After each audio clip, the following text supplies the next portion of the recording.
Friends, our guest today, Curtis Bowers with AgendaWeekly.com. He's back with us. We're going to be talking about a lot of what's going on in America, and he says the war is on and we are winning.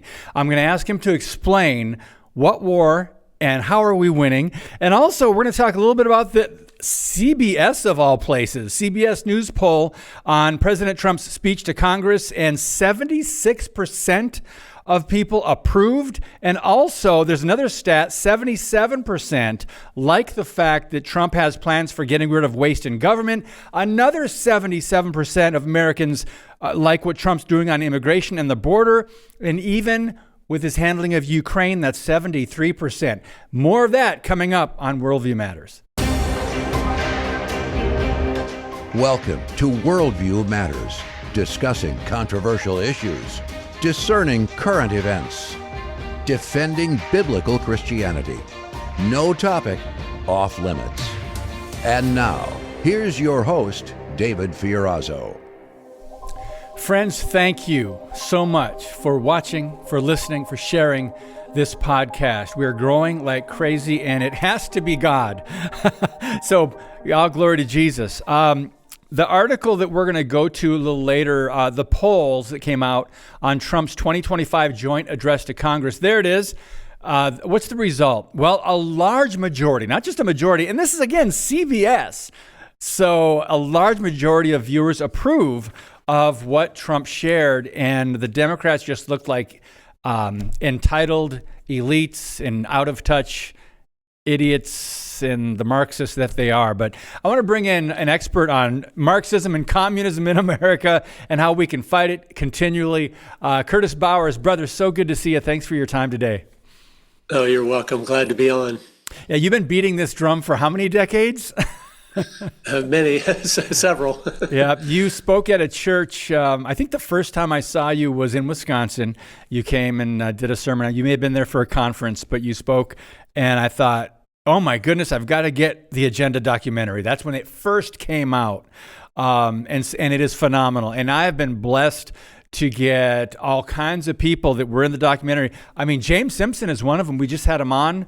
What Manufactured Crisis? He's got a new book out. We did 2 shows with him a few weeks ago, and it's just so many great. Trevor Loudon, I heard of him through you. So thank you for all the work you do and what you've written, what your father has written. And we're just going to talk about some of what you've been putting out recently, because I think Christians in this country, gosh, we need a healthy perspective on all that's going on. So you've got 2 Rumble videos and shows that you did on Agenda Weekly, and the title is The War is On and We're Winning, Part 1 and 2.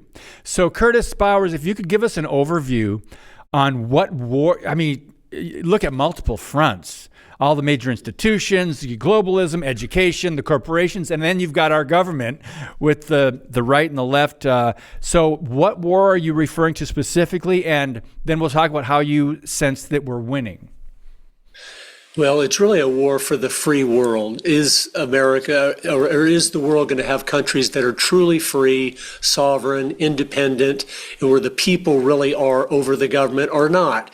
And my movies talk about, and what you were talking about there, the last 100 years, there's been a war going on, but most people were not aware of it. So it was behind the scenes, just subtly infiltrating and penetrating all the institutions of influence so they could change us as a people from within. And we've talked about that on your show before.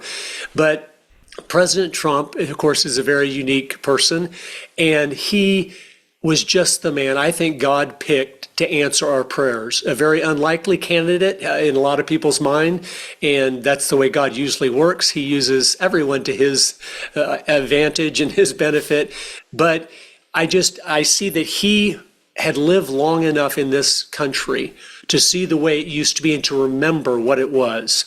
And so then the changes were obvious to him. So the things my movie talked about, he kind of lived that. But over the last 10 years, it became so radical. Just the rhetoric and the agenda items like transgender, trying to convince our 5-year-old boys they're really girls. It got so extreme, it started to shake more and more people. Then COVID came along and all of a sudden, whoa, what's going on here? You take take the shot or you're going to get fired. What? This is America. What are you talking about? Or you go to a protest and you get thrown in jail for terrorism, or a mother that goes to a school board meeting literally has the FBI monitoring her as a domestic terrorist. Well, we saw all that in the blessing of it. We didn't like it at the time, but God was using that to awaken the troops to understand we are losing our country, and it's getting very close to the end where they'll be able to finally get totalitarian control, whether we like it or not. And so, but that war now has come out into the open. So the war is on. I mean, we are engaging the war. We realize that our Department of Justice and all the things that were supposed to be there to protect the American people from enemies, foreign and domestic, they were all turned inwardly on those that love the Constitution, those that want to make America great again. And so that's the war. And I truly believe for the first time in my lifetime, we are winning. And what I mean by that is the troops are actually awake and ready to act and wanting to do something and paying attention to the politicians even after they are elected, which we've never done. We usually vote and then 4 years later we'll vote again and wonder why didn't they do anything we told them they should do. But so it's that's the battle that we're in, and it was I feel God is being incredibly merciful to us right now. I agree, and you go back 100 years. You were mentioning, and this is deeply rooted. This socialists and cultural Marxism and the radicals, what they have done in the major institutions in America. Didn't Antonio Gramsci talk about that, and how they have rooted out biblical Christianity? But I want to touch on this idea that we're winning, because I think I need more of a healthy perspective on this, Curtis, because man, I just know how deeply entrenched the enemy got. He took a lot of ground. You know, Bible says, do not give Satan a foothold. Well, we opened everything up wide to him in the last 100 years. But in the last 4 years, and I do agree with you, by the way, I'm glad. I hated to see what the Biden-Harris administration was doing, but I'm glad because that gave us the red wave last November. That gave us President Trump. That gave us more people waking up. And I think it's going to take a lot more.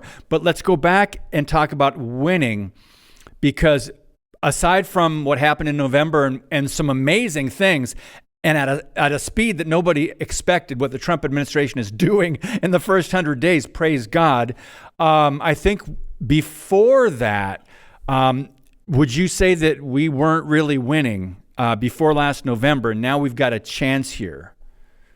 No, yeah, because now we finally have some people in positions of power that I truly believe love America. I truly believe want to do what is best. It doesn't mean everything will be perfect, right, but they don't have the mindset of the Marxists that were wanting to do everything as fast as possible to collapse our system. That's been the goal since the 1920s, actively pursuing it, trying to do it quietly behind the scenes so nobody noticed. But then as you get to the final stage of collapse, it comes more out in the open, and that's what we're seeing. So yeah, it was, if Kamala would have been able to steal the election, I think within 4 years, it would have been completely done. They would have been able to implement the digital currencies and IDs and passports and the things that all of a sudden you are no longer free at all. It's just the illusion of freedom. And anyone, as was already happening for all the years of Biden, anyone that goes against him, you're going to have the FBI knocking down your door and arresting you. If it's for prayer outside of an abortion clinic, or if it's for peacefully protesting or being at the Capitol even though you didn't go in or whatever. They were at war with us, but we were not fighting back. We were kind of just going, what's going on? What's going on? And I feel the people are there now, and we need to continue to put pressure on them. We need to pray for them.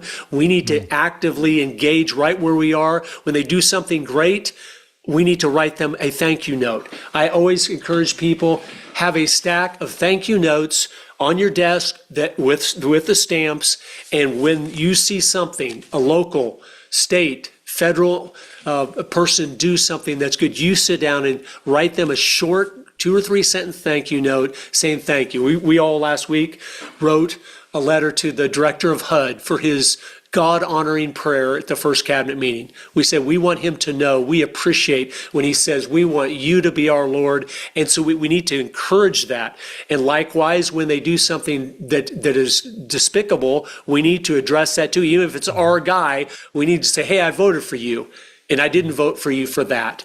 Please stop this foolishness now, or whatever. But those little things, I was a representative in Idaho years ago, and I saw when some of those representatives that were no good, they'd get 2 or 3 letters from their constituents, and it'd make them go, oh, we better do this, even though it's something they normally wouldn't do. And I thought, wow, the letter is still so powerful. It's even more powerful now because they usually get emails and they can just delete those things as fast as they come in, which they did even back when I was a representative. But a physical letter that's sitting on your desk, you realize that took a lot of effort. And that means I bet you a lot of other people were thinking just like that, but didn't take the time. So anyway, that's some of the things we can do to keep engaging in this battle. Yes, the word engagement. And the church has not been very active. The church has not been engaged.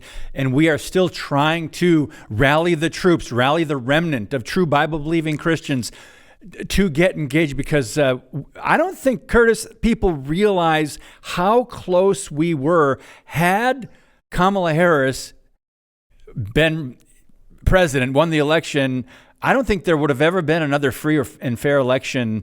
No. Really. People maybe would be able to go to the polls, but I don't think it would have made any difference. No, not at all. And so, but here's the other side of this coin.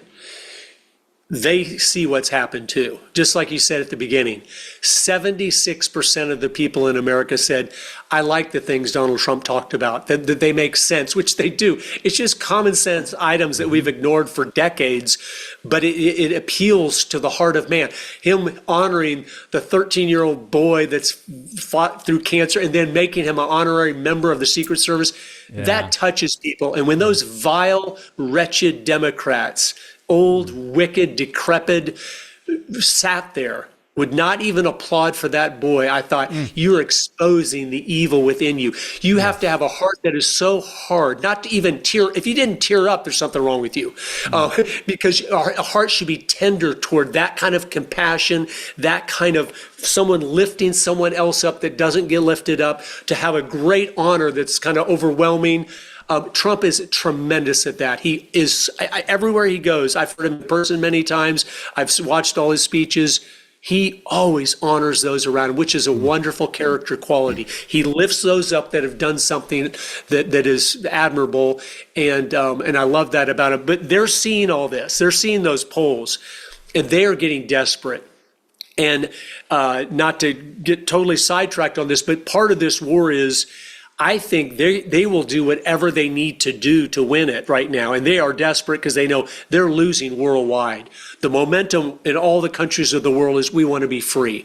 We're tired of being censored. We're tired of being in the UK thrown in prison because I tweeted something. What are you talking about? There was recently, and it's graphic, but there was recently a woman that was raped in the UK, which is a horrible thing. She commented then after that something against having all the Muslims come in. She got a 4-year prison sentence. She's the one that was raped, and the rapist that raped her got 4 months for raping her, and she got 4 years for being an Islamophobe. That's not a free civilization. That's 1984. That's George Orwell. Yeah. But if you see what's going on worldwide, all the gold right now from Europe, they're sending it to America. And I only bring that up, that's like a flag. That happened in World War I, that happened in World War II. They want World War right now desperately, all the elites.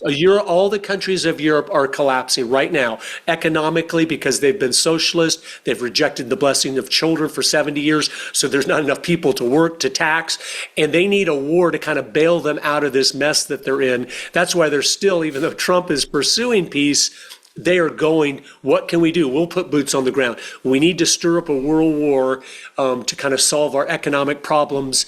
And so it just, again, not to be worried about that, but to be prayerful and to be alert, because these people, the Marxist communist apparatus worldwide that has penetrated all institutions of influence worldwide, there's no bottom to the pit. They will do anything necessary to keep the power that they lust after.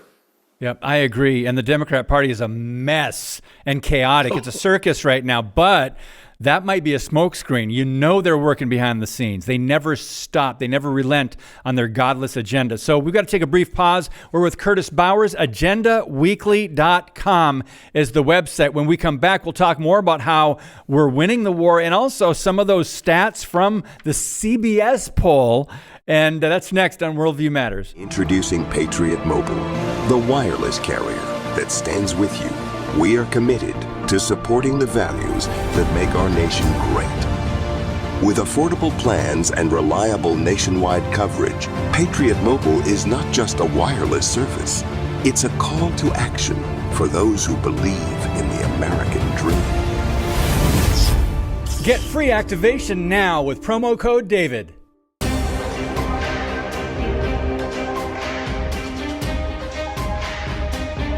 Friends, quickly, again, thank you so much. Our episodes have been surging across various platforms, Apple, Spotify, Facebook, Rumble, YouTube, our Freedom Project media app. Thank you. God bless you. Keep it going. And I want to get back to Curtis Bowers in a minute, but first I want to share John chapter 3, 19 and 20. There's a spiritual war underlying this. There's warfare going on at all times, and we understand the enemy will not relent. He comes to kill, steal, and destroy. He's the author of confusion and the father of lies.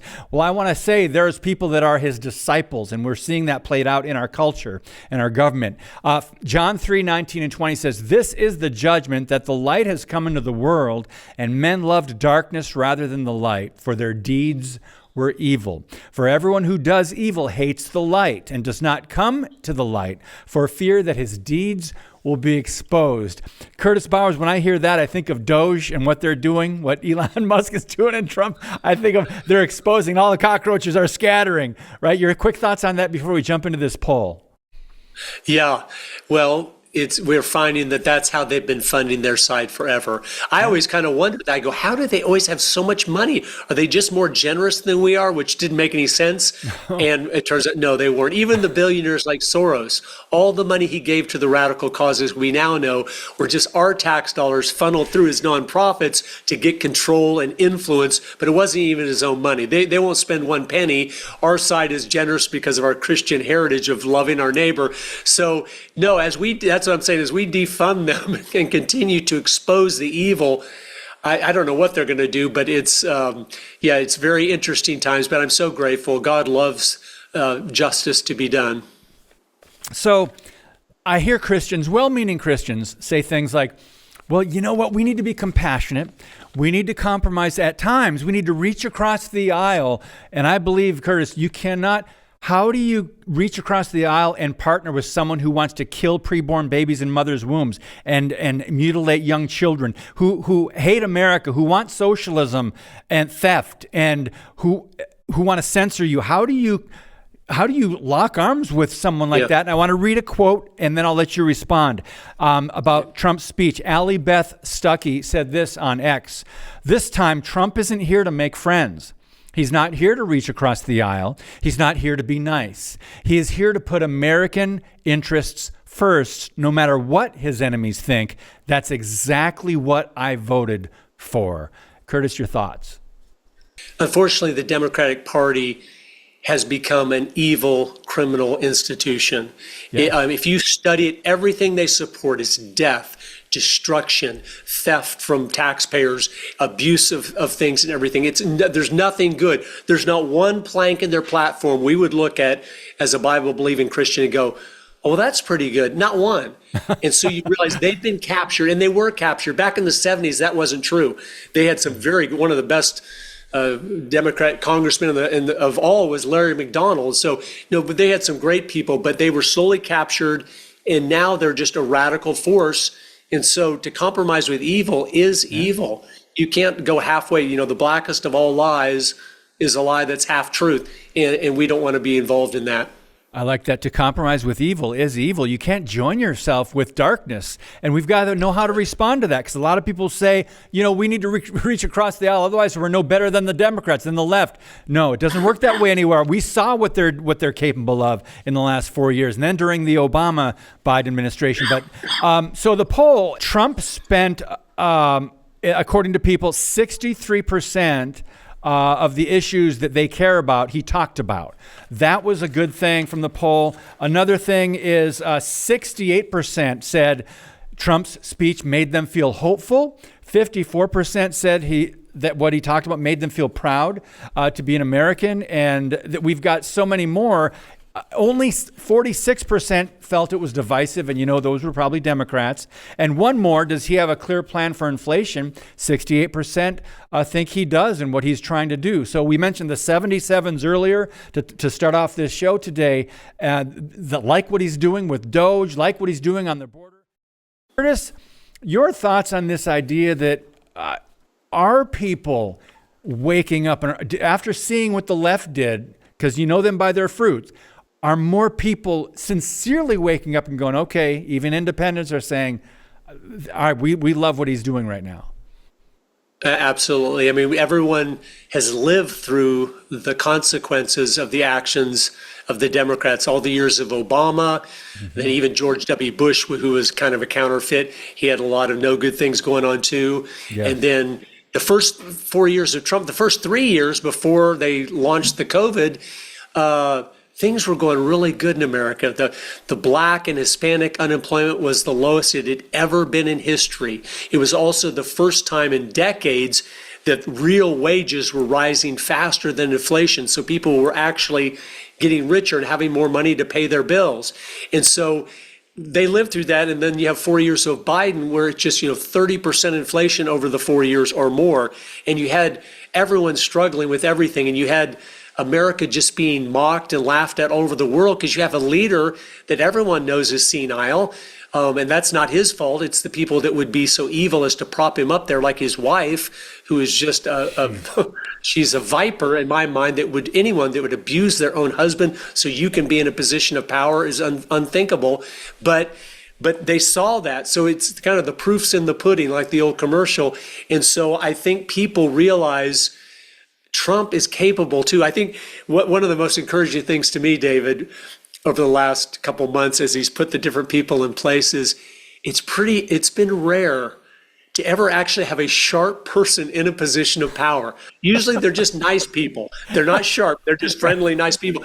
But when you actually get sharp people in there, it exposes what dullards, have a J.D. Vance debate any of the Democrat congressmen and they would look like an absolute fool. Have Elon Musk or even Donald Trump. He can clearly communicate what is important to us because it's important to him. And I think, that's one of his great gifts. He's like a great coach. He's just like Ronald Reagan. When I was young, when he got elected, I even as a young man listened to his speeches and it was so encouraging. He made you proud to be an American. He made you want to go do something productive with your life and want to make a difference. And so I think Trump is a model like that in that he has been very successful himself, but he loves seeing other people rise up too. And I think it's exciting times for those reasons. It doesn't mean it's all going to be a cakewalk or anything at all. Yeah. And those that are listening, I know most of your audience, David, are Christian people. And I just want to encourage you all, we need to be praying for them, for their salvation first and foremost. Have a list of all his cabinet there and pray for each one of them they would truly be born again. Because then that light would shine to the world. They would see the changed person, and so it would glorify Jesus, obviously.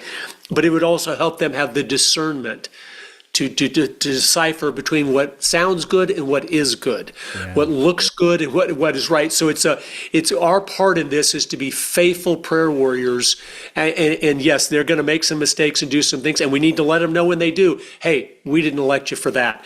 But we need to not give up so quickly. This week I was listening to some podcasts. They're already completely given up on everything because a few things have happened that aren't the best. And I'm like, I think God's doing something, and we want to be a part of that. So our part as prayer warriors and activists are very vital in it. And he has assembled an amazing cabinet. Pete Hegseth, Pam Bondi, Marco Rubio, Kristi Noem, and Tom Homan. I mean, you go on down the list, and a lot of these people are believers. But I want to ask you briefly before we run out of time. 3 minutes left, Curtis. I knew it would go by fast with you. In your video, "The War is On and We Are Winning," in part 2, we heard from General Michael Flynn, and we also saw Kash Patel talking about the FBI launching a probe into James Comey's unofficial honeypot operation targeting Trump in the 2016. I know you're going to have a hard time, Mel, maybe not, you're a pro, summing this up. Like, is there hope for justice for some of these people? I feel like they're really pursuing that, which is so vital, so those in positions of power know once and for all, you're not above the law. You break the law, you're going to prison. My hope and prayer, I pray, God, help there to be justice, where hundreds of people go to prison that did criminal activity. It's not vengeance, it's justice. It's like, no, you used the FBI for your own ends. You need to go to prison because that's a crime. And so I'm hoping and praying that really does happen. It looks like they're pursuing those paths. We need to, again, stay vigilant in our contacting them and in our prayer to God that He would make their hearts firm in that resolve to make sure that those who did criminal activity will pay the penalty for that. I think it'll be refreshing to everyone in America to see the first one of them go to prison and the next one and the next one, because it's vexed my spirit my whole life when I've always seen, why are those in power? They never are held accountable for their actions, and all the rest of us are. That's right. I want to be proved wrong because for decades I've been saying, especially liberal Democrats have been above the law. We saw that with Bill Clinton and Hillary Clinton. We saw that with Obama and more and more and more. But what they did in the last 4 years, I hope Kash Patel follows through on this, and I hope Pam Bondi. I mean, I have faith in what they're going to do, so I just hope they have time and the resources to do it. But I want to send people to Curtis Bauer's agenda on Rumble. Please follow Curtis on Rumble, friends, and also the website agendaweekly.com. Curtis, you mentioned praying for America, praying for President Trump and his cabinet. Any final thoughts in about 30 seconds? Well, I would be optimistic. I would be thankful and grateful to God for what He's doing. And it's a pivotal time. I'd be aware of what's going on. I feel they could pull something out of the blue to try to just wreck Trump's presidency and everything. So I think it's a time to be vigilant and active and purposeful in what we do, because it's a great time to be alive. Very interesting days. Yeah. That's for sure. And we have to understand the spiritual battle. You're right. They're probably working on something to sabotage, right? Another crisis. Brother, thank you again for your voice, for just speaking the truth and just getting the remnant to get engaged. I love you, brother, and thanks for your time today. Thank you so much. Friends, praise God. Thank you for sharing the podcast. God bless you. And as always, keep speaking the truth about things that matter.